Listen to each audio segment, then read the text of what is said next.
G'day Seagulls fans, welcome to Seagulls TV for another team selection video brought to you by Billy's Cakes. We're off to Punt Road Oval this week to face the Tigers out there on Saturday, and joining us as always is football manager Chris Dixon. Chris, you'd be looking for a better performance to bounce back after the loss to Box Hill last week. Beauty about football, I guess, you get a quick, always got the next week to turn it around, so really disappointed with the performance on the weekend, but we do have sort of a lot of key focus areas that come out of that. So obviously we were beaten by a better side on the day. I thought it was a tough day all around, losing Peter Fawkes early in the game. Sort of really hurt our structures, but certainly look, we had our opportunities, had more inside 50s, won the clearance battle, but certainly we've got to change the way we go about things with a few areas of the ground, so it's a great chance to do that this week against Richmond.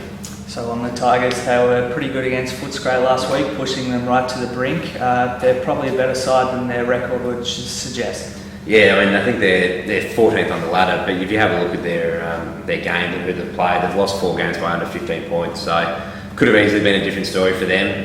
They were extremely competitive against Footscray on the weekend. They played a really strong Footscray side. Probably should have almost won in the end, and had a really competitive effort. So look, it certainly doesn't reflect their ladder position, certainly doesn't reflect how well they're playing at the moment, and we know it's going to be a really good challenge for them, especially at Punt Road, where they do like to play pretty well at their home ground. They play the ground pretty well. Could be a familiar face running out there too with Kane Lambert.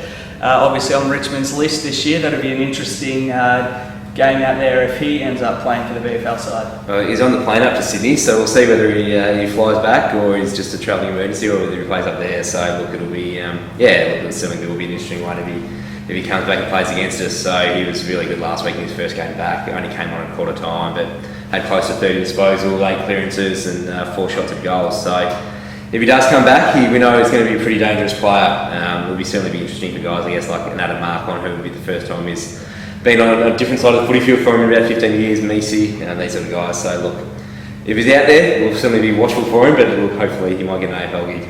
We wish him well, but not too well. We get the points there. Moving on to our team selection this week, a huge inclusion with Scotty Clouston back in the lineup. Scotty was pretty close last week, so we almost got him in, but just want to make sure he's obviously all right coming back off that knee injury. So look, he's been training really well all week, and we're really confident he's going to come out and have a really good performance. So it's just so important for us in terms of our structure, just another big target to kick to. That was probably one of the things that hurt us last week when we had to push Ben Casley down back. We sort of lost a bit of a structure forward of the ball. So having Scott there, someone the ability to really clunk a few marks and really present up the ground, we know he's going to take a good defender, and look, we're really optimistic he's going to come out and have a really good performance.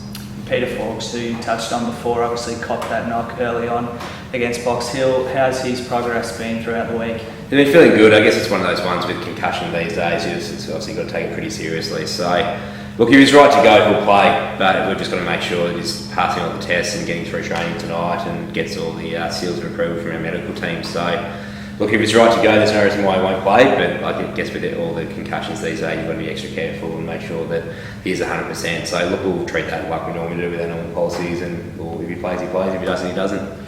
Now, it's not a double-header this week. Our development side face Sandringham down at Sandringham on Sunday. Another opportunity for them to bounce back after a rare loss. Certainly they probably had a disappointing day on the weekend as well, having their first loss for the year. So I guess at that level it's really good a chance to sort of see what they did wrong and really try to improve this week. So Sandringham are going to be a really good test for them. I think St Kilda doesn't have too many injuries at the moment, so I'm sure that'll have a bit of a flow-on effect. And one of the beauties about us this year is that the Western Jets have got a bye this week, so we've been able to sort of really promote some of those Jets kids through at development level. So we're probably going to have about 4 or 5 of those guys coming in and playing their first taste of, I guess, VFL development football. So it's a great chance for them to really sort of take that next step up and see test themselves to the next level, and also a great chance for us to continue to really strengthen the links between us and the Jets.